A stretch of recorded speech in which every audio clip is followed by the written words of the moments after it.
दोस्तों अपने चिकन को खोल रहे हैं, इनको खुराक देनी है अभी। आओ।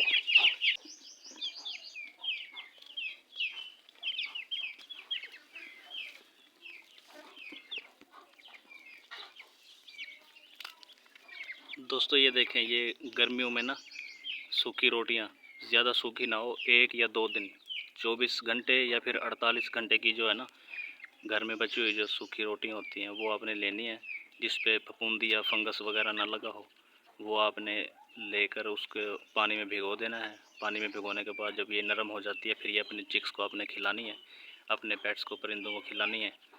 इससे क्या है कि ये गर्मियों की बेहतरीन ग़िज़ा है। एक तो ये ठंडी है, दूसरा ये नरम हो जाती है, इनके मैदों को भी ठंडा रखती है और इनको निगलने में, इसको खाने में भी आसानी होती है। ये गर्मियों में आपने अपने पेट्स को सुबह के वक्त खिलानी है लाजमी, और आपने डेली नहीं खिलानी। एक एक दिन ये खिलानी है, फिर दूसरे दिन आपने कोई और चीज़ इस तरह आपने खिलानी है, वक्फे के साथ। डेली नहीं खिलानी है एक ही चीज़।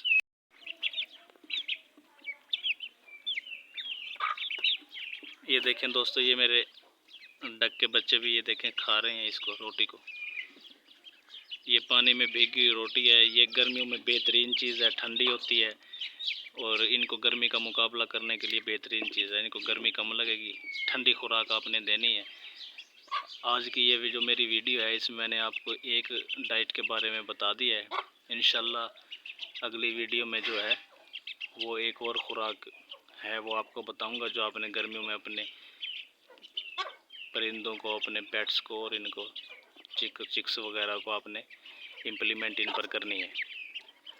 तो आपने मेरा ये पार्ट 1 देख लिया है। पार्ट 2 भी इंशाल्लाह आएगा बहुत जल्द। उसमें जो है आपने लाजमी देखना है कि